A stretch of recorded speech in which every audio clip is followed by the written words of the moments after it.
तो methods of charging में बेटा तीन मेथड है मेनली। पहला मेथड है charging by friction.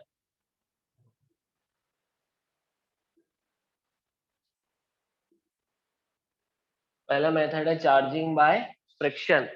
Second method है charging by conduction. Charging by conduction. And third method is charging by induction. Charging by induction ये आपका स्कूल में भी बोर्ड एग्जाम में भी पूछता है, methods of charging, charging by induction. ठीक है, तो जहां पर जैसे जैसे रहेगा करके एक एक करके हम तीनों मेथड देखेंगे। पहला हम देखेंगे चार्जिंग बाय फ्रिक्शन। पहला देखेंगे charging by friction. Charging by friction ये इसी को बोलते हैं फ्रिक्शनल इलेक्ट्रिसिटी, इसी को बोलते हैं फ्रिक्शनल इलेक्ट्रिसिटी, है ना। जैसे मैंने आपको लास्ट क्लास में एग्जांपल दिया था कि बेटा कंघी लो, कंघी से सर को रब करो, है ना, बालों को, हेयर को रब करो। तो ये जो हो रहा है इसमें क्या हो रहा है, कंघी और एयर्स के बीच में जो रबिंग हो रही है उससे क्या क्रिएट हो रहा है बेटा, फ्रिक्शन। फ्रिक्शन के कारण चार्ज का ट्रांसफर होगा किसमें, एयर से कॉम्ब में या कॉम्ब से एयर में, वो डिपेंड करता है। वो मैं आपको अभी समझाऊंगा कि कैसे ट्रांसफर होता है। तो रबिंग से मतलब किसी दो बॉडी को अगर हम रब करें, तब अगर दो बॉडी के बीच में चार्ज का ट्रांसफर हो और एक बॉडी पॉजिटिवली चार्ज हो जाए और एक बॉडी निगेटिवली चार्ज हो जाए, ऐसे मेथड को हम बोलते हैं charging by friction. Charging by friction या इसी को आप लिख सकते हैं और बाय रबिंग, और बाय रबिंग, है ना। जैसे आप है ना, आप कॉम्ब लो, कंघी लो, उससे सर सर पे ऐसा कॉम्ब को फिराओ। फिर कंघी को जब आप क्या करो, पेपर ले लो, एक छोटा सा पेपर के बहुत सारे छोटे छोटे टुकड़े करो। पेपर के टुकड़ों को कंघी के या कंघी को पेपर के टुकड़ों के नजदीक लेके जाओगे तो पेपर के जो पीसेस होते हैं वो उसमें अट्रैक्ट होते हैं, किसमें, कॉम्ब की तरफ। क्यों, क्योंकि कॉम्ब को हमने रब किया एयर में, एयर से, तो कॉम्ब में क्या आ गया, चार्ज आ गया। और वो चार्ज जो होता है बेटा, उस चार्ज के कारण कॉम्ब जो है वो पेपर के बिट्स को, टुकड़ों को, पीसेस को क्या करते हैं, अपनी तरफ अट्रैक्ट करता है। तो इस मेथड को हम बोलते हैं चार्जिंग बाय फ्रिक्शन और charging by rubbing. Charging by friction या फिर चार्जिंग बाय रबिंग इसको बोलेंगे। तो इसमें लिखेंगे the process of charging bye rubbing the two bodies, by rubbing the two bodies against each other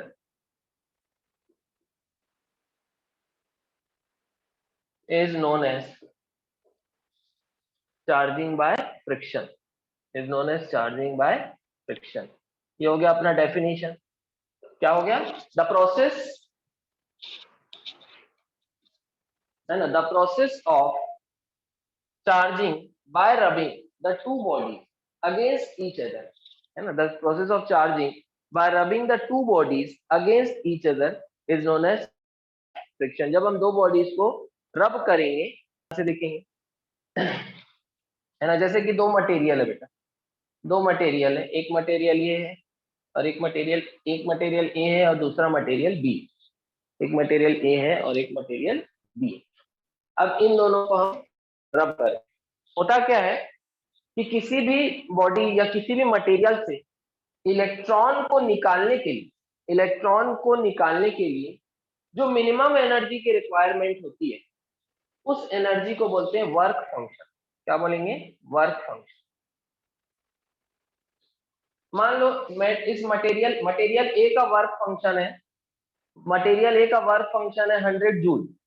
इसका मतलब ये है कि अगर इसको हम 100 जूल की, अगर इसमें से, इसके सरफेस से अगर इलेक्ट्रॉन को बाहर निकालना है, खींच के बाहर इलेक्ट्रॉन को निकालना है, तो कम से कम इसको कितनी एनर्जी देना पड़ेगा, 100 जूल से कम एनर्जी दोगे तो इसमें से इलेक्ट्रॉन नहीं निकलेगा।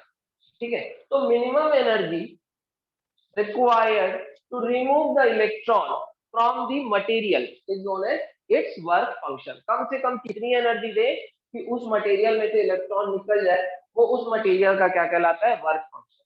ठीक, तो वर्क फंक्शन जो है डिपेंड करता है अलग अलग मटेरियल पे। जैसे ग्लास का वर्क फंक्शन अलग होगा, सिल्क क्लॉथ का वर्क फंक्शन अलग होगा, मेटल्स का वर्क फंक्शन अलग होगा, रबर का वर्क फंक्शन अलग होगा, सबका मटेरियल अलग अलग है तो वर्क फंक्शन भी अलग अलग होगा। ठीक है, अब वर्क फंक्शन बी का भी कुछ होगा। मान लो वर्क फंक्शन बी का है 80 जूल। मान लो वर्क फंक्शन बी का कितना है 80 जूल। 80 जूल बी का वर्क फंक्शन है, इसका मतलब क्या होगा बेटा, इसका मतलब ये होगा कि बी से अगर आपको इलेक्ट्रॉन निकालना है तो कम से कम कितनी एनर्जी देना पड़ेगा 80 जूल की। अब आप लोग बता सकते हैं क्या कि ज्यादा आसान किसमें से इलेक्ट्रॉन निकालना है, ए से कि बी से? सर बी से। ज्यादा डिमांडिंग नहीं है ना। तो होता क्या है, जब हम दो बॉडीज को रब करते हैं तो इनके बीच में रबिंग के कारण थर्मल एनर्जी प्रोड्यूस होती है। क्या प्रोड्यूस होती है? Thermal energy. Thermal energy is a form of energy. तो थर्मल एनर्जी प्रोड्यूस होने के कारण इसको भी कुछ एनर्जी मिली, इसको भी कुछ एनर्जी मिली। भाई दोनों के बीच में थर्मल एनर्जी प्रोड्यूस हुई है ना, तो एनर्जी इसको भी मिलेगी, इसको भी मिलेगी। जैसे ही थर्मल एनर्जी 80 जूल पहुंची, जैसे ही थर्मल एनर्जी 80 जूल पहुंची, इसमें से इलेक्ट्रॉन निकल जाएगा। किसमें से? ये जस्ट एक मैं एग्जांपल दे रहा हूँ, 100 और 80 जस्ट एक एग्जांपल है ना। इसको याद नहीं करना कि ए और बी का 100 और 80 ऐसा फिक्स नहीं बेटा, वो अलग अलग मटेरियल पे डिपेंड करेगा। तो रब करते गए थर्मल एनर्जी जनरेट होगी। जैसे ही थर्मल एनर्जी 80 जूल पहुंची, बी से इलेक्ट्रॉन क्या कर जाएगा? जंप कर जाएगा। किसमें? बी से इलेक्ट्रॉन जंप कर जाएगा ए से। तो इलेक्ट्रॉन कहां से कहां जंप करेगा? From the material of lower work function to the material of higher work function. और इस तरह से क्या होगा? चार्जिंग बाय रबिंग होगा। इस तरह से रबिंग के द्वारा या फ्रिक्शन के द्वारा चार्ज प्रोड्यूस होगा, और जिसपे इलेक्ट्रॉन आएगा वो नेगेटिव चार्ज एक्वायर कर लेगा, जिसमें से इलेक्ट्रॉन जाएगा वो क्या एक्वायर कर लेगा? Positive charge. तो इस तरह से क्या होता है? Charging by friction. क्या दिए हैं? The minimum energy required to remove electrons from a body is called its work function, is called its work function. ठीक। When two materials are rubbed against each other, then some heat energy is produced. Then some heat energy is produced. Next point लिखेंगे, this heat energy is absorbed by electron. This heat energy is absorbed by this heat energy is absorbed by electrons. This heat energy is absorbed by electrons. इस heat energy को electrons क्या करते हैं? Absorb करते हैं। Next लिखेंगे, the body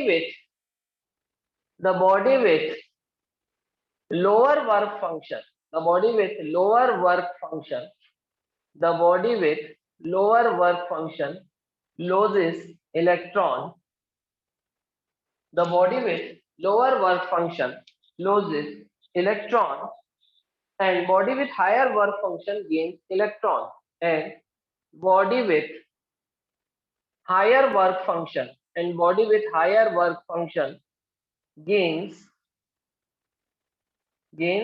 electrons, and the body with higher work function gains electrons. जिसका work function higher है वो इलेक्ट्रॉन को गेन करेगा।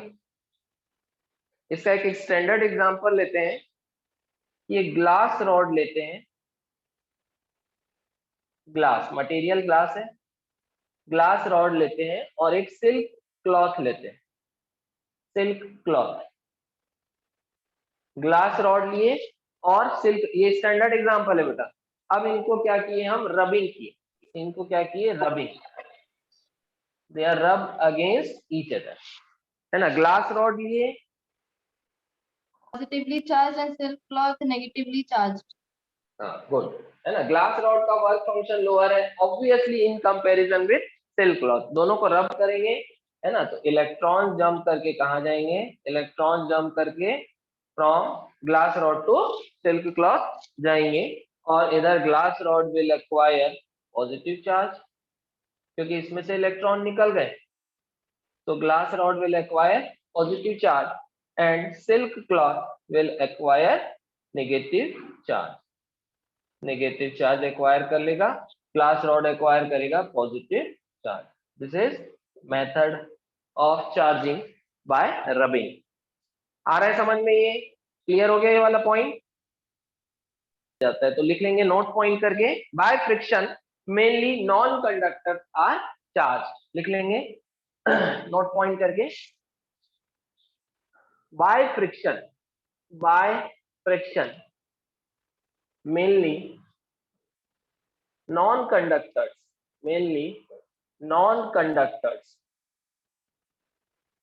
या इसी को इंसुलेटर्स भी बोलते हैं,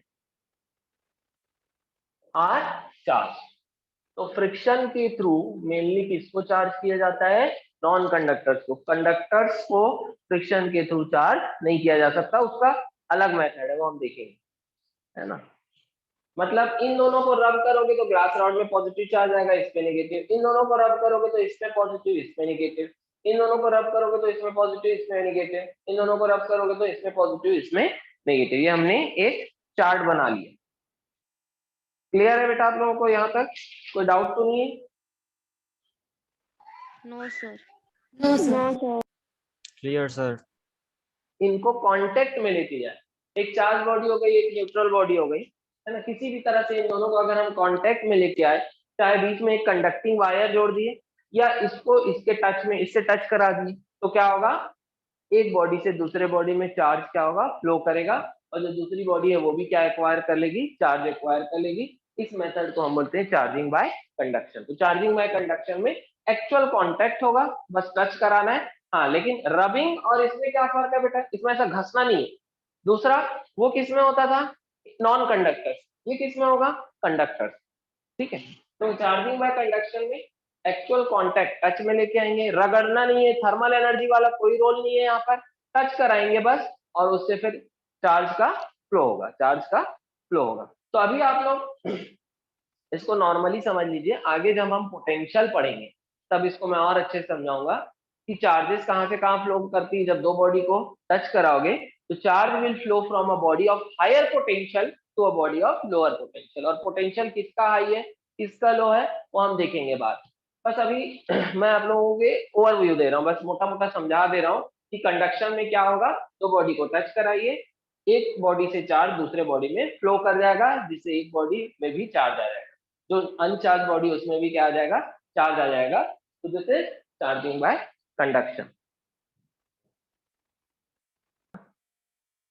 तो चार्जिंग बाय कंडक्शन में मैंने charge body is connected with an uncharge body, है ना। Some electrons are transferred from one body to the other and therefore the uncharge body acquired charge,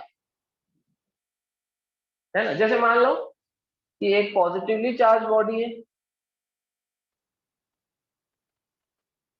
इसको हम एक अनचार्ज बॉडी से कनेक्ट करते हैं। जब मैं इन दोनों को कनेक्ट कर दूंगा तो होगा क्या बेटा? क्योंकि पॉजिटिव चार्ज है और ये न्यूट्रल है, तो इसमें से जो इलेक्ट्रॉन्स होंगे वो इसकी तरफ अट्रैक्ट होंगे। तो कुछ इलेक्ट्रॉन्स फ्लो करेंगे इधर थ्रू दिस वायर के थ्रू कुछ इलेक्ट्रॉन्स फ्लो करेंगे। तो कुछ हो सकता है इसके कुछ इलेक्ट्रॉन, है ना, कुछ इलेक्ट्रॉन इसके कुछ पॉजिटिव चार्ज को न्यूट्रलाइज कर दें, तो इसका पॉजिटिव चार्ज थोड़ा कम हो सकता है। अभी हम इसकी बात नहीं करें, अभी हम इस पे फोकस करेंगे कि अनचार्ज बॉडी में कौन सा चार्ज आएगा। तो क्योंकि इस पे पॉजिटिव चार्ज है, इसमें से इलेक्ट्रॉन अट्रैक्ट होकर इधर आएंगे, तो इस अनचार्ज बॉडी में भी कनेक्शन के बाद क्या आ जाएगा? Positive charge. क्या आ जाएगा? Positive charge. तो इसको अगर हम फिर से बनाएं, इसको अभी ऐसा रहने दो बेटा, अभी ये दोनों आपस में कनेक्टेड नहीं है, लेकिन जैसे ही कनेक्ट करेंगे, स्विच को क्लोज करूंगा मैं, सर्किट को क्लोज करूंगा, तब क्या होगा, है ना। अभी ऐसा है, इन दोनों को अभी टच में नहीं लेके आए, टच नहीं किया, अभी कांटेक्ट में नहीं लेके आए, अभी ये बीच का सर्किट अभी कंप्लीट नहीं है, ब्रेक। अब इसको मैं जैसे ही क्लोज किया तो ये पूरा कनेक्शन बन गया दोनों के बीच में। अब चार्ज फ्लो कर सकता है, तो होगा क्या, है ना, ये पॉजिटिव चार्ज है, इलेक्ट्रॉन जो है यहाँ से यहाँ फ्लो करेंगे, इलेक्ट्रॉन्स फ्लो करेंगे और ये कुछ पॉजिटिव चार्ज एक्वायर कर लेंगे। ठीक। और अगर इसका उल्टा है, अगर बॉडी निगेटिवली चार्ज है ना, अगर बॉडी निगेटिवली चार्ज है बेटा, अगर बॉडी निगेटिव चार्ज है और ये एक न्यूट्रल बॉडी है, दोनों को अभी कांटेक्ट में मत लेके आइए, है ना, दोनों भी कांटेक्ट में नहीं है, ये निगेटिव चार्ज है और ये पॉजिटिव चार्ज है। ये हो गया केस 1 और ये हो गया केस 2। जब एक नेगेटिव चार्ज बॉडी है और दूसरी न्यूट्रल है तो होगा क्या कि इसमें से इलेक्ट्रॉन यहाँ जाएंगे, इसमें से इलेक्ट्रॉन क्या होंगे यहाँ जाएंगे। ठीक है, तो होगा क्या, कुछ इलेक्ट्रॉन इस तरफ जाएंगे, तो इलेक्ट्रॉन का फ्लो होगा इस तरफ, इलेक्ट्रॉन का फ्लो होगा इस तरफ, और ये क्या एक्वायर कर लेगा, कुछ नेगेटिव चार्ज, कुछ नेगेटिव चार्ज। तो अभी हमको इस बॉडी पे फोकस नहीं करना है जो चार्ज है, अभी इस बॉडी पे फोकस करना है कि अगर ये बॉडी नेगेटिवली चार्ज है और ये न्यूट्रल है तो इसमें से कुछ इलेक्ट्रॉन यहाँ जाएंगे और इस तरह से इसमें क्या हो जाएगी, चार्जिंग। तो इस तरह की चार्जिंग को हम क्या बोलते हैं, चार्जिंग बाय कंडक्शन। क्लियर हो, इसमें लिखेंगे third point, charging by induction अभी नहीं लिखेंगे, उसके पहले नोट पॉइंट लिखेंगे। बाय दिस मेथड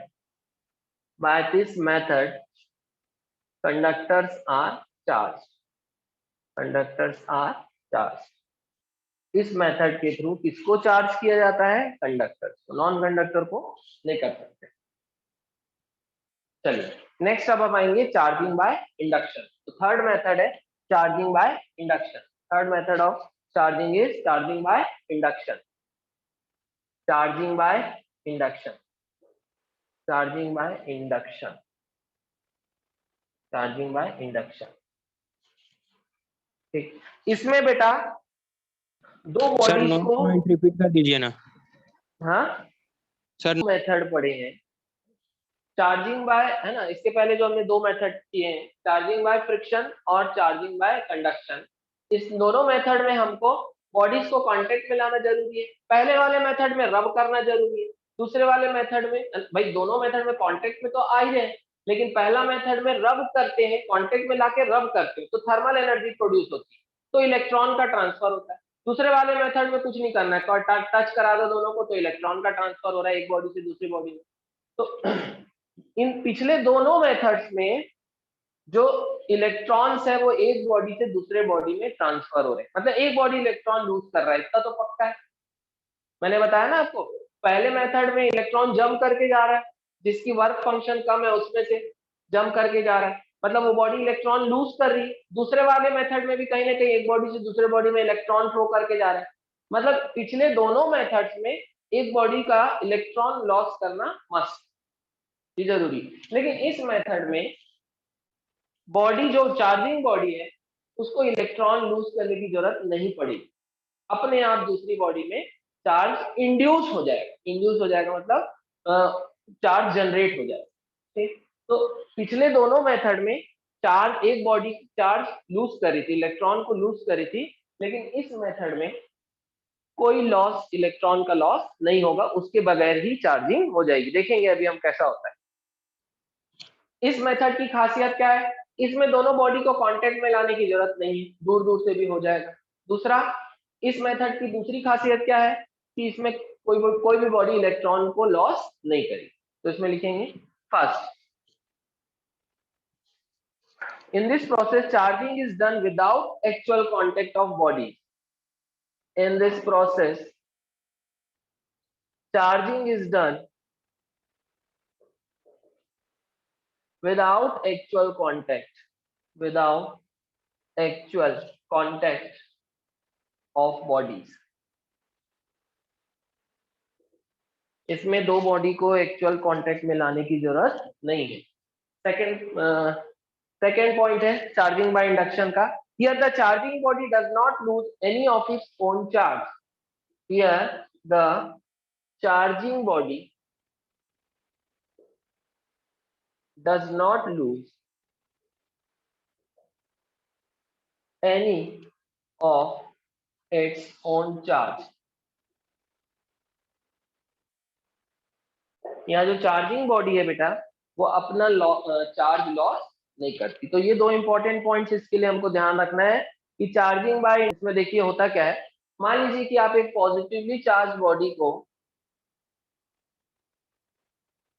एक पॉजिटिवली चार्ज बॉडी को आप लेके आते हैं एक न्यूट्रल बॉडी के नजदीक, एक न्यूट्रल बॉडी, ये एक न्यूट्रल बॉडी है, तो क्या होगा, इसका जो पॉजिटिव चार्ज है वो इसके इलेक्ट्रॉन को खींचेगा अपनी तरफ, अट्रैक्ट करेगा।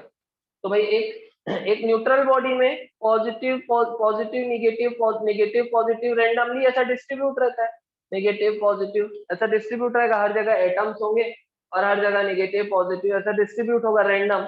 लेकिन जैसे ये पॉजिटिव चार्ज इसके नजदीक आएगा, ये क्या करेगा, सारे इलेक्ट्रॉन को एक तरफ अलाइन कर देगा।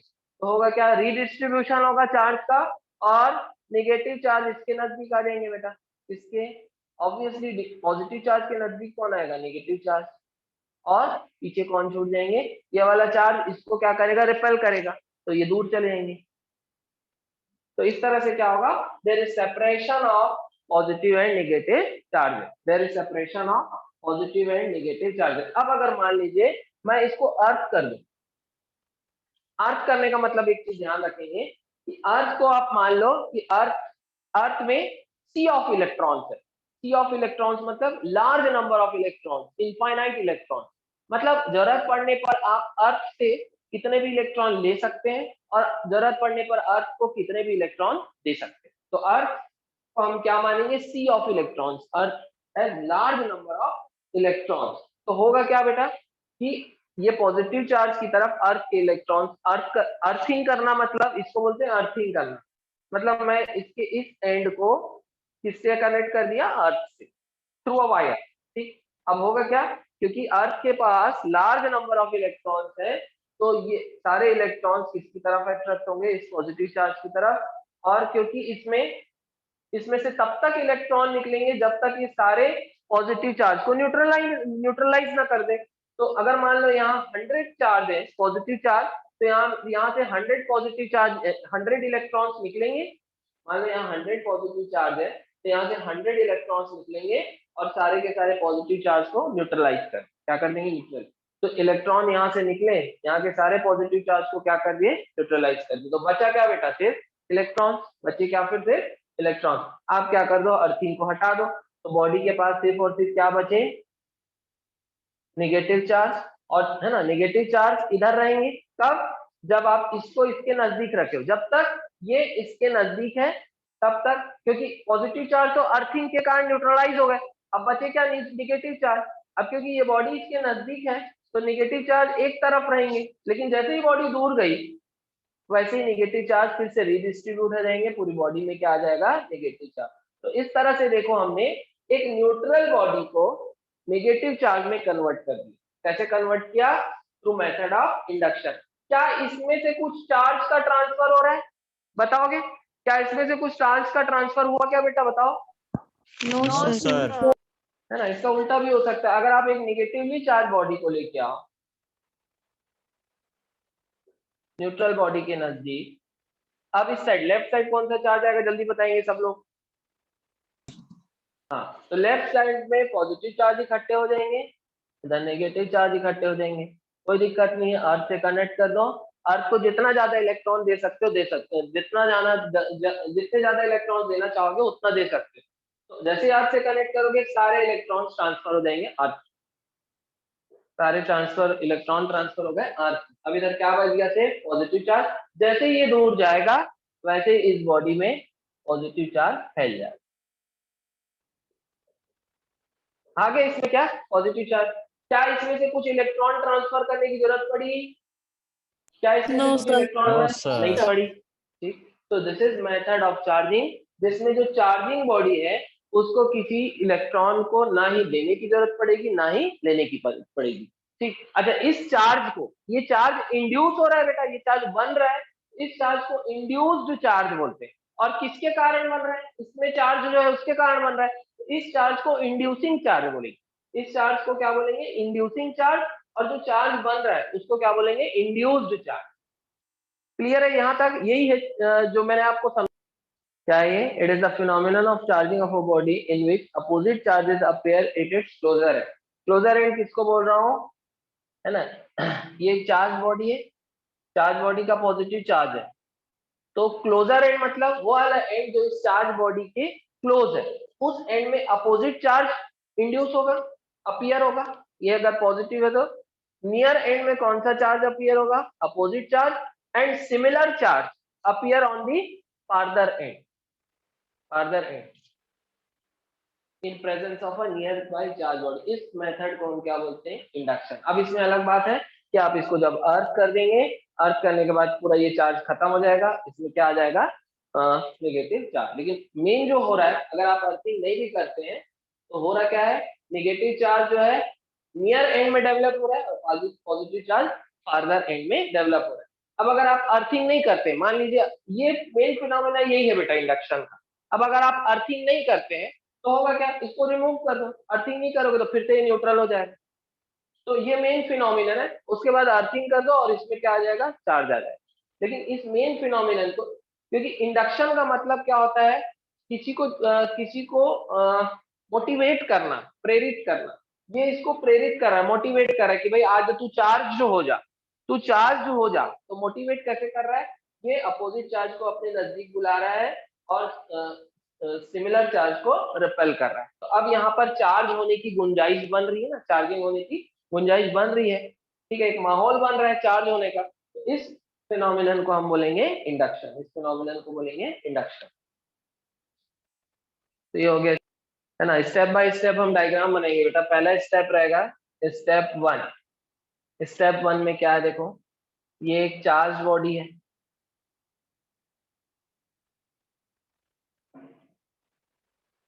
और ये अनचार्ज बॉडी, न्यूट्रल बॉडी। इसको मैं बॉडी ए बोल रहा हूँ और ये बॉडी बोल रहा हूँ बी। अभी ये दोनों में लार्ज डिस्टेंस है, अभी ये दोनों में गैप है ना, दोनों के बीच में जो डिस्टेंस है वो लार्ज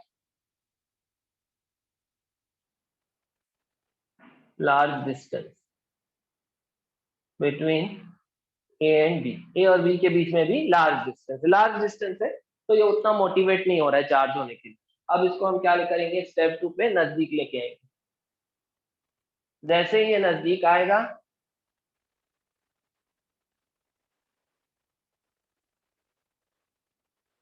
तुरंत बी पे क्या आ जाएगा, नेगेटिव चार्ज। इधर आ जाएगा नियर एंड में नेगेटिव चार्ज और फार्दर एंड में पॉजिटिव चार्ज। ए बी, इसमें लिखेंगे ए इज नियर बी। जब ए बी के नजदीक होगा तो इस पे नेगेटिव चार्ज और इधर पॉजिटिव चार्ज। ये हो गया। थर्ड स्टेप में, थर्ड स्टेप में हम अर्थ से कनेक्ट करेंगे। स्टेप 3, स्टेप 3, ये वाला बॉडी अभी नजदीक ही है, ये इस बॉडी को हमने क्या कर दिया, अर्थ से कनेक्ट कर दिया, अर्थिंग ना। इस मेथड को हम क्या बोलेंगे, अर्थिंग। अर्थिंग होगी तो इलेक्ट्रॉन इधर आएंगे, ठीक। अब ये क्या हो गया, स्टेप 4। अभी भी ये नजदीक है और इसमें सारे चार्ज न्यूट्रलाइज हो गए, पॉजिटिव चार्ज न्यूट्रलाइज हो गए। इसको है ना हटा दो, यहाँ पर क्या बचे, नेगेटिव चार्ज। इसको हटा दिए, positive charge are neutralise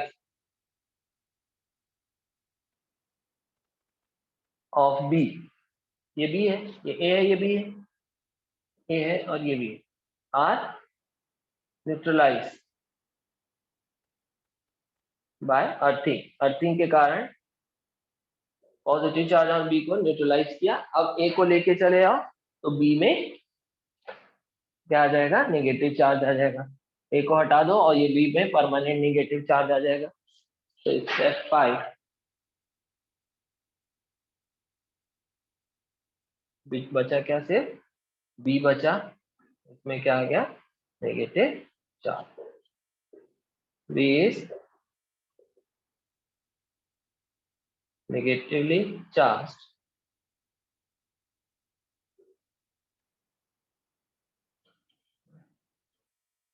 when A is moved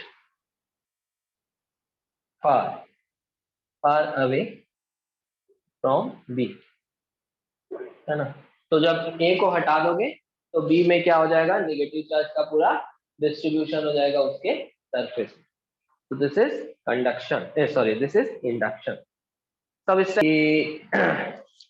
जैसे मान लीजिए ये पॉजिटिव चार्ज,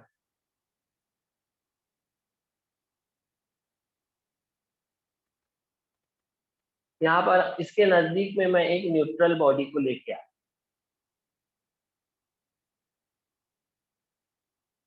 नजदीक लेके आया, तो इन दोनों के बीच में अट्रैक्टिव फोर्स लगेगी या रिपल्सिव फोर्स, बता सकते हैं आप लोग? थोड़ा सा टेंथ का नॉलेज है ना। एक पॉजिटिव चार्ज बॉडी के नजदीक में लेके आया किसको? Neutral body. अब आप लोग ये बताएंगे कि इन दोनों के बीच में अट्रैक्शन होगा या फिर रिपल्शन होगा, बता सकते हैं? सर दोनों होगा। बेटा चलेगी।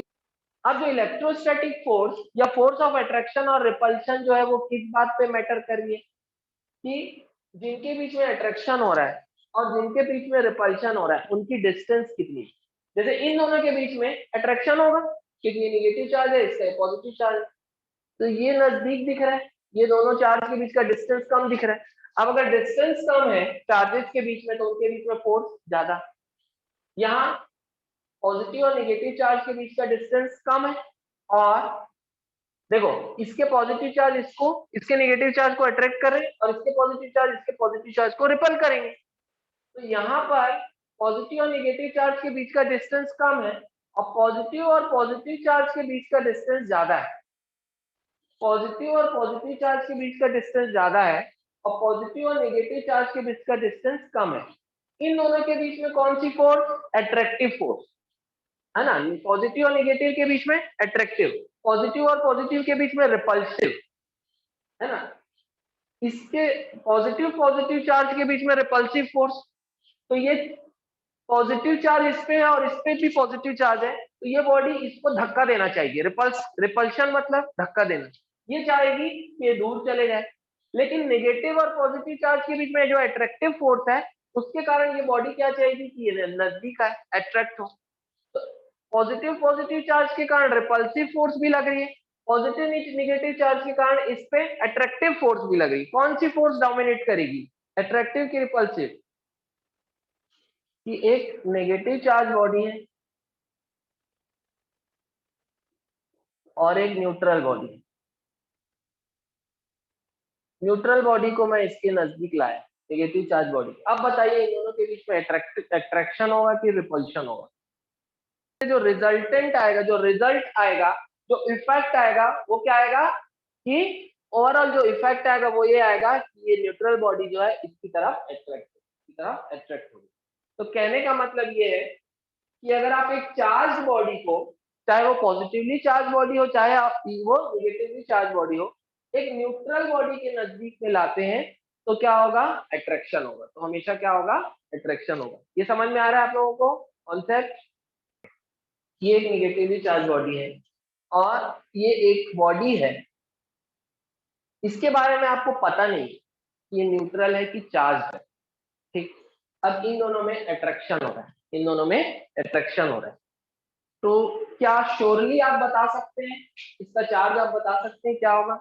श्योरली आप बता सकते हैं कि ये न्यूट्रल है या चार्ज बॉडी, बता सकते हैं? अगर आपको इसको डब्बे में बंद कर दिए, सपोज करो इसको डब्बे में बंद कर, इसको डब्बे में बंद कर दिए, आपको ये नहीं दिख रहा है, आपको बस इतना दिख रहा है कि ये जो अंदर जो बॉडी है ये इसकी तरफ अट्रैक्ट हो रही है, तो आप बता सकते हैं, श्योरिटी से बता सकते हैं क्या कि ये चार्ज है कि न्यूट्रल है? बता सकते हैं क्या? बताइए, बता सकते हैं ये चार्ज है या न्यूट्रल है? मुझे बताइए, श्योरिटी से आप बता सकते हैं क्या? नहीं बता सकते बेटा। क्यों नहीं बता सकते? क्योंकि अगर ये न्यूट्रल होगा तो भी ये इसको अट्रैक्ट करेगा और अगर ये पॉजिटिव चार्ज होगा, भाई पॉजिटिव भी तो हो सकता है ना, पॉजिटिव चार्ज होगा तो भी तो ये इसको अट्रैक्ट करेगा। तो आप ये नहीं बता सकते, अगर ये डब्बे में बंद है तो आप श्योरिटी से नहीं बता सकते, अट्रैक्शन को देख के आप ये नहीं बता सकते कि ये चार्ज है कि न्यूट्रल है। बता सकते हैं कि अब आपको समझ में आ रहा है मैं क्या बोलना चाह रहा हूँ? मैं क्या कहना चाह रहा हूँ कि ये नेगेटिवली चार्ज था और ये इसकी तरफ अट्रैक्ट हो रहा है, ठीक। अट्रैक्ट तो दो कंडीशन में हो सकता है, दोनों कंडीशन में, पहली कंडीशन की ये न्यूट्रल हो तो भी क्या होगा? ये इसकी तरफ अट्रैक्ट होगा, अभी हमने देखा। और अगर ये पॉजिटिवली चार्ज होगा तो भी तो ये इसकी तरफ अट्रैक्ट होगा। क्यों? क्योंकि दो इक्वल एंड अपोजिट चार्ज एक दूसरे को क्या करते हैं? अट्रैक्ट करते हैं। तो हो सकता है ये पॉजिटिवली चार्ज बॉडी हो, तो पॉजिटिवली चार्ज बॉडी इसको अट्रैक्ट करेगी, दोनों एक दूसरे की तरफ अट्रैक्ट होंगे। तो ये बॉडी चार्ज है या नहीं है, इसका ट्रू टेस्ट जो है वो अट्रैक्शन से नहीं होता, इसका ट्रू टेस्ट होता है रिपल्शन से। क्योंकि रिपल्शन तभी होगा जब दोनों बॉडी सिमिलर चार्ज होगी, जब दोनों बॉडी सिमिलरली क्या होगी, चार्ज होगी, अदरवाइज नहीं हो सकता। कैसे? अगर ये निगेटिवली चार्ज है तो अट्रैक्शन तो इसके और इसके बीच में भी हो सकता है, अगर ये न्यूट्रल है तो। अगर ये निगेटिवली चार्ज है तो अट्रैक्शन तो इसके बीच में भी हो सकता है, नेगेटिव और पॉजिटिव चार्ज के। अट्रैक्शन तो दोनों के बीच में हो सकता है। तो आप श्योरिटी से नहीं बोल सकते कि ये चार्ज है कि नहीं है। अट्रैक्शन को देख के आप श्योरिटी से नहीं बोल सकते कि ये बॉडी चार्ज है कि नहीं है। लेकिन अगर रिपल्शन हुआ, अगर इन दोनों के बीच में रिपल्शन हुआ, अगर ये डब्बे के अंदर बंद रहता और इन दोनों के बीच में रिपल्शन होता, तो फिर आप श्योरिटी से बोल देते कि ये निगेटिवली चार्ज है। क्यों? अगर ये न्यूट्रल रहती तो भी अट्रैक्शन शो करता, अगर ये पॉजिटिवली चार्ज रहती तो भी ये अट्रैक्शन शो करता। किसी भी सूरत में रिपल्शन नहीं होता। रिपल्शन कब होता? जब ये भी क्या होती, पॉजिटिवली चार्ज, सॉरी ये भी क्या होती, निगेटिवली चार्ज। मतलब रिपल्शन होने के लिए इसका चार्ज होना जरूरी है, रिपल्शन होने के लिए इसका चार्ज होना जरूरी है, जबकि अट्रैक्शन होने के लिए इसका चार्ज होना जरूरी नहीं है। अगर ये न्यूट्रल भी रहती बॉडी तो भी ये इसको अट्रैक्शन करता, ये इसको, ये वाली बॉडी इसको क्या करती, अट्रैक्शन, अट्रैक्ट करती है ना। तो ये अगर रिपेल हो रहा है तो रिपेल होने के लिए इसका चार्ज होना जरूरी है। और कैसा चार्ज होना चाहिए? इसके जैसे होना चाहिए। तो true test of electrification, true test of electrification is repulsion, true test of electrification is repulsion. आ रहा है ये समझ में आप लोगों को? Yes, sir. Yes, Yes, sir. sir. तो लिखेंगे note point,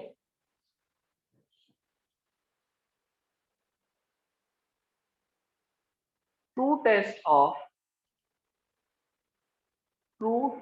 of electrification is repulsion, true test of electrification is repulsion, true test of electrification is repulsion, true test of electrification is repulsion। तो कोई बॉडी चार्ज है या नहीं है, उसका true test जो होता है वो क्या है, रिपल्शन। उसका ट्रू टेस्ट क्या है बेटा, रिपल्शन, है ना। जैसे आप एक पॉजिटिवली चार्ज रॉड है ना, और ये एक ये बॉडी है, इसको आप इसके नजदीक लेके आओ, अगर ये अट्रैक्ट हो रही है तो आप श्योरिटी से नहीं बोल सकते कि ये चार्ज है कि न्यूट्रल है। आप श्योरिटी से नहीं बोल सकते, क्योंकि अगर ये न्यूट्रल रहेगा तो भी इसको अट्रैक्ट करेगा। लेकिन अगर मान लो ये रिपेल होती, अगर ये मान लो रिपेल होती, तो फिर आप श्योरिटी से बोलते कि ये चार्ज है। तो आप श्योरिटी से क्या बोलते कि ये चार्ज है, क्योंकि रिपल्शन दो चार्ज बॉडी के बीच में ही हो सकता है, एक न्यूट्रल बॉडी और एक चार्ज बॉडी के बीच में नहीं हो सकता। इसलिए मैं बार बार बोल रहा हूँ, true test of electrification is repulsion and not attraction. Clear है बेटा? ये हेडिंग रहेगी बेटा basic properties of electric charge. Charge की कुछ प्रॉपर्टीज हैं। पहला लिखेंगे additivity of charge, additivity of charge, पहला है additivity of charge. Second, quantization of charge, quantization of charge, quantization of charge. Third is conservation of charge, conservation of charge, third is conservation of charge, fourth is invariancy, invariancy of charge, invariancy of charge। तो ये कुछ basic properties है charge की, लिखेंगे। पहला क्या है, additivity of charge, दूसरा क्वांटाइजेशन ऑफ चार्ज, तीसरा कंजर्वेशन ऑफ चार्ज, चौथा इनवेरिएंसी ऑफ चार्ज। इसमें पहला हम देखेंगे एडिटिविटी ऑफ चार्ज। पहला जो हम देखेंगे वो है additivity of charge. First is additivity of charge. जो पहली प्रॉपर्टी है चार्ज की, एडिटिविटी ऑफ चार्ज। तो पहला आप लोग हेडिंग डालेंगे, it means additivity of charge में लिखेंगे, it mean the total charge of a system, the total charge of a system, it means the total charge of a system is the algebraic sum of all the individual charges, is the algebraic sum of all the individual charges, algebraic sum of all the individual charges located at different points inside the system, located at different points inside the system. System मतलब किसी एक body में total कितना charge है, किसी एक body में total कितना चार्ज है ना। जैसे मान लो कि एक बॉडी है, इसमें यहाँ पर रखा है प्लस Q1, यहाँ पर रखा है माइनस Q2, यहाँ पर चार्ज रखा है प्लस Q3, यहाँ पर चार्ज रखा है प्लस Q4, यहाँ पर चार्ज रखा है प्लस Q5, है ना। 5 अलग अलग पॉइंट्स में चार्ज रखें। तो अगर मैं बोलो what is the total charge inside the body या what is the net charge, तो कैसे फाइंड करोगे, हर एक चार्ज को ऐड कर दोगे, नॉर्मली ऐड कर दोगे, एल्जेब्रिकली ऐड कर दोगे, जिसमें उनका साइन इंक्लूड होगा। तो Q1 plus minus Q2, sign को नहीं छोड़ना है, plus Q3 plus Q4 plus minus Q5। तो यहां से क्या हो जाएगा, net charge of the system will be plus into minus is minus Q1 minus Q2 plus Q3 plus Q4 plus into minus is minus Q5। तो net charge present on the system will be equal to the sum of individual charges, will be equal to the sum of individual charges. इसी को हम बोलते हैं क्या, additivity of charge. This property is additivity of charge, मतलब charge add हो जाते हैं विद देयर प्रॉपर साइन। अगर नेगेटिव चार्ज है तो यहाँ पर क्या हो रहा है, ये सब्ट्रैक्ट हो जाएगा Q1 माइनस Q2, ठीक। तो इस प्रॉपर्टी को हम बोल रहे हैं एडिटिविटी ऑफ चार्ज। ये पहली प्रॉपर्टी होगी। समझ में आया बेटा यहाँ तक आप लोगों को? क्वेश्चन में the charge of a system containing 4 charges, 2 coulomb, minus 3 coulomb, 4 coulomb and minus 5 coulomb is, first option 2 coulomb, second option minus 2 coulomb, third option 7 coulomb and the last option is minus 4 coulomb. बताएंगे क्या रहेगा answer? Minus 2 Coulomb's. Algebraic sum of individual charges, तो net charge हो जाएगा algebraic sum of individual charges 2 plus minus 3 plus 4 plus minus 5, ऐसा हो जाएगा। Plus minus minus 2 minus 3 plus 4 plus minus minus, क्या आ जाता है देखो, 2 minus 3 is minus 1, minus 1 plus 4 is 3, 3 minus 5 is minus 2 coulomb, Q net, this is net charge present in the system। Clear हो रहा है आप लोगों को ये?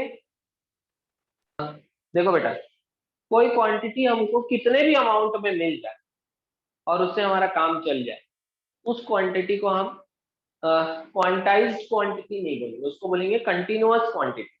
जैसे समय हमको 1 सेकेंड भी होता है, समय 1.2 सेकेंड भी होता है, समय 1.35 भी होता है, कितना भी टाइम हम बोल सकते हैं, वो कंटिन्यूअस क्वांटिटी, वो क्वांटाइज्ड क्वांटिटी नहीं है। जैसे मिल्क, दूध है, या वाटर, ये भी कंटिन्यूअस क्वांटिटी। पानी का कितना भी आप अमाउंट ले सकते हो, 1 गिलास ले लो, आधा गिलास ले लो, बहुत कम ले लो, 1 बूंद ले लो, आधी बूंद ले लो, मतलब कुछ भी ले सकते हो आप पानी का अमाउंट। तो ये भी क्या है, कंटिन्यूअस क्वांटिटी, ये भी क्या है, कंटिन्यूअस क्वांटिटी। लेकिन अगर मैं आपको बोलूं कि भाई मुझे केला चाहिए, केला तो एक फिक्स उसमें मिलेगा ना, या तो 1 मिलेगा या तो 2 मिलेगा, 1.5 तो नहीं मिल सकता। मतलब प्रॉपरली अगर मैं खरीदने जाऊं, बोलूंगा भैया 1.5 केला दे दो, ऐसा होता है क्या बेटा, बताओ, कभी लियो आप लोग? ऐसा नहीं होता है ना। तो उसको बोलेगा कि नहीं भाई तोड़ के दे दो, ऐसा पॉसिबल नहीं, तोड़ नहीं सकते, उसका एक प्रॉपर यूनिट है। तो ये जो केला या सेब आप ले रहे हो, ये आपको एक प्रॉपर फिक्स अमाउंट में मिलता है। ऐसी क्वांटिटीज जिनको आप, या ऐसी फिजिकल क्वांटिटीज जो कि फिक्स्ड अमाउंट में पाई जाती है, ऐसी क्वांटिटीज को हम बोलते हैं डिस्क्रीट क्वांटिटीज। ऐसी क्वांटिटीज को क्या बोलते हैं, डिस्क्रीट क्वांटिटीज। या हम बोलते हैं कि उन क्वांटिटीज का क्या हो गया, क्वांटाइजेशन। उन क्वांटिटीज का क्वांटाइज मतलब ऐसी क्वांटिटीज जो डिस्क्रीट क्वांटिटीज होती है, डिस्क्रीट अमाउंट में पाई जाती है, मतलब एक फिक्स अमाउंट में पाई जाती है, ऐसी क्वांटिटीज का हम क्या बोलते हैं कि उनका क्या हो गया, क्वांटाइजेशन हो गया, वो एक फिक्स अमाउंट में ही पाई जाएगी, तो इसको हम बोलते हैं quantization of that quantity, quantization of that quantity. जैसे मुझे चॉकलेट चाहिए तो डेयरी मिल्क चाहिए, तो भाई मेरे को 1 मिलेगी, 2 मिलेगी, 3 मिलेगी, मैं बोलूंगा 1/3 दो, पॉसिबल नहीं है, ऐसा लेना पॉसिबल नहीं है, तो ये क्या है, क्वांटाइजेशन ऑफ डेयरी मिल्क, ठीक है। तो ये क्या है बेटा, क्वांटाइजेशन ऑफ डेयरी मिल्क। तो कोई भी क्वांटिटी जो एक फिक्स्ड अमाउंट में हमको मिलती है वो क्या हो जाती है, क्वांटाइज्ड हो जाती है।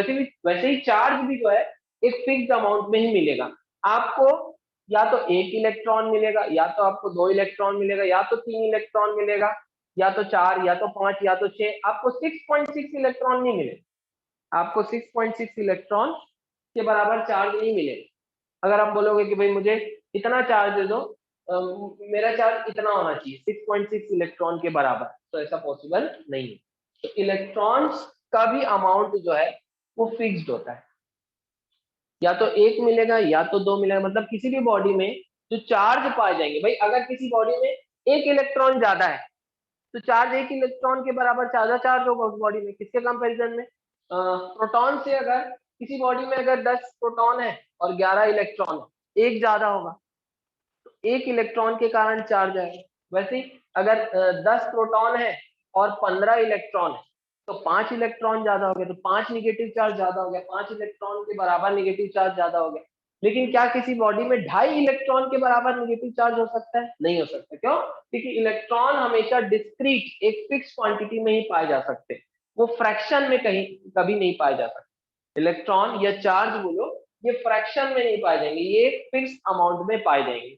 इसी को हम बोलते हैं, इसी प्रॉपर्टी को बोलते हैं, हम क्या बोलेंगे कि इलेक्ट्रॉन क्वांटाइज्ड है, क्योंकि वो एक फिक्स्ड अमाउंट में पाए जा रहे हैं। इलेक्ट्रॉन्स आर क्वांटाइज्ड, और इलेक्ट्रॉन क्या चार्ज है, तो हम क्या बोलेंगे, चार्ज आर क्वांटाइज्ड, या इसी को बोलते हैं क्वांटाइजेशन ऑफ चार्ज, कि चार्ज एक फिक्स्ड अमाउंट में पाए जाते हैं। आ रहा है क्या समझ में आप लोगों को ये?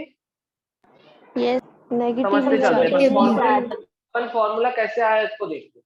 किसी बॉडी में अगर 10 प्रोटॉन है और 12 इलेक्ट्रॉन, तो वो बॉडी क्या होगी, निगेटिवली चार्ज होगी। कितना चार्ज होगा उसका बता सकते हैं? माइनस है ना, क्योंकि चार्ज जो है वो एक्स्ट्रा इलेक्ट्रॉन के कारण आएगा। एक्स्ट्रा इलेक्ट्रॉन कितने, 2। बॉडी कितनी निगेटिवली चार्ज है, बॉडी में कितना चार्ज पाया जाएगा, 2 टाइम्स ऑफ ई। ई क्या है, चार्ज ऑफ 1 इलेक्ट्रॉन। अगर किसी बॉडी पे 14 इलेक्ट्रॉन, तो इस बॉडी पे चार्ज कितना होगा, माइनस। Very good. तो यहाँ से क्या हो रहा है बेटा, 4 इलेक्ट्रॉन ज्यादा है तो बॉडी नेगेटिवली चार्ज है, उस बॉडी में कितना चार्ज होगा, 4e, magnitude wise negative charge बोल दे रहा हूँ, और कितना होगा, 4e। ठीक, अगर मान लो किसी बॉडी पे 8 इलेक्ट्रॉन होते तो कितना चार्ज होता बताओ? 2 plus 2 very good, plus 2e। कितना होता, 2e। कितना होता, लेकिन प्लस 2, कितना होता, प्लस 2e। तो अगर किसी बॉडी पे n इलेक्ट्रॉन कम है, तो किसके कंपैरिजन में, अब एक मैं जनरलाइज फॉर्मूला बता रहा हूं। अगर किसी बॉडी में, भाई इसमें 2 इलेक्ट्रॉन कम है, अगर बॉडी में 4e रहता तो कितने इलेक्ट्रॉन कम हो जाते, 6। तो यहाँ पर मैं क्या कितना लिखता, +6e। क्या लिखता मैं, +6e। तो अगर किसी बॉडी में n इलेक्ट्रॉन्स कम है एज कंपेयर टू प्रोटॉन, अगर कोई बॉडी पॉजिटिवली चार्ज है उसमें n इलेक्ट्रॉन्स कम है, तो उसमें कितना चार्ज होगा, +ne होगा कि नहीं, उसमें कितना चार्ज होगा, +ne। और अगर किसी बॉडी पे n इलेक्ट्रॉन ज्यादा है, अगर किसी बॉडी पे n इलेक्ट्रॉन ज्यादा है एज कंपेयर टू प्रोटॉन, तो उसमें कितना चार्ज होगा, -ne। क्लियर है? और ये n क्या हो सकता है बेटा, ये 1 2 3 4 5 हो सकता है। क्या n 1.5 हो सकता है क्या, बताओ? क्या n 1.5? नहीं हो सकता ना, क्योंकि 1.5 इलेक्ट्रॉन पाया ही नहीं जाता। तो मैं क्या बोल सकता हूँ, यहाँ से क्या कंक्लूजन निकाल सकता हूँ कि किसी भी बॉडी में कितना चार्ज हो सकता है, +-ne, वेयर n क्या है, इंटीजर्स। n क्या है, इंटीजर्स। n क्या है, इंटीजर मतलब 1 2 3 4 5 without fraction and so on. तो किसी भी बॉडी में कितना चार्ज पाया जाएगा?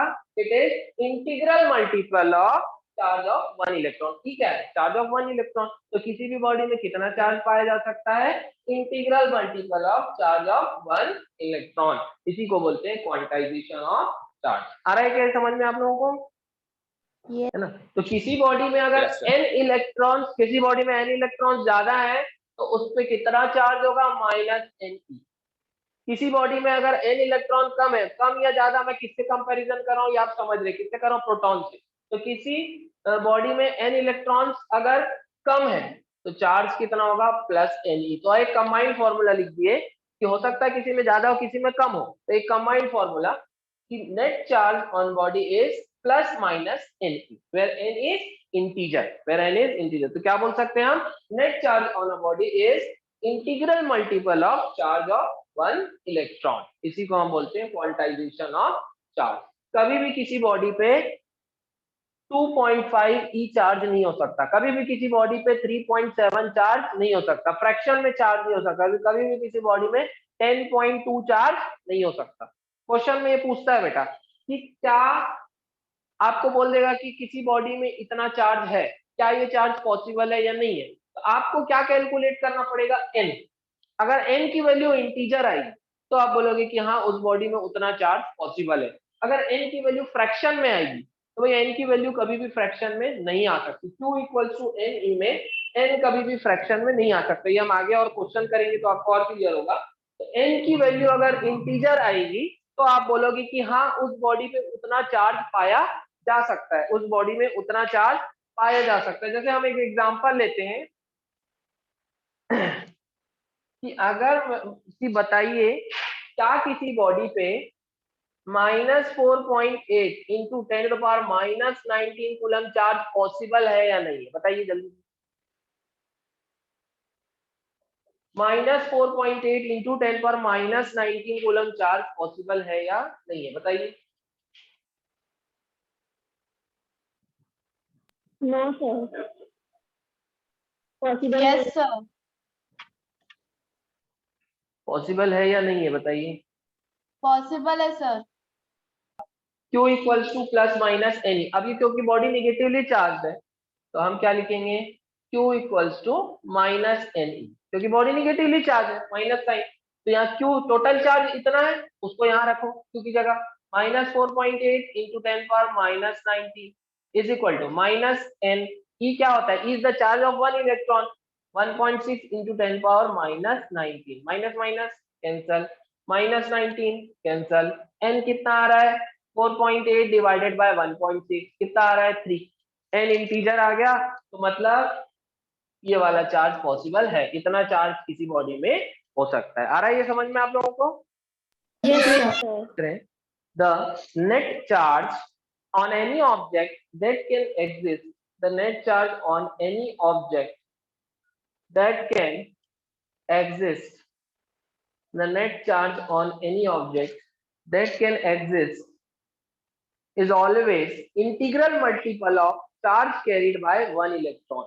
Is always integral multiple of charge carried by 1 electron, is always integral multiple of charge carried by 1 electron. Q equals to +-ne. Q equals to +-ne. The net charge on any object that can exist is always integral multiple of charge carried by 1 electron. यहाँ पर लिखेंगे बेटा, here n is integer, here n is integer, integral बोल रहा है ना, integer से multiply कर, integer that is 1 2 3 4 dash dash dash and so on, कुछ भी हो सकता है, इंटीजर, फ्रैक्शन में नहीं हो सकता। E is charge on 1 electron, ये हमको मालूम है। E की वैल्यू कितनी होगी? 1.6 इंटू 10⁻⁻19 कूलम, ये हो गई E की वैल्यू। यहाँ से ये भी समझ में आता है कि नो चार्ज, यहाँ से ये भी समझ में आता है कि no charge is found in fraction of E। No charge is found in fraction of E. No charge is found in fraction of E. That is 0.7 E, 2.5 E, 3.7 E, etc. are not possible. है ना? Q equals to 4E possible, Q equals to 8E possible, Q equals to 10E possible, but fraction में total charge possible नहीं है। आ रहा है ये समझ में? Yes, sir. Yes, sir. Yes, sir.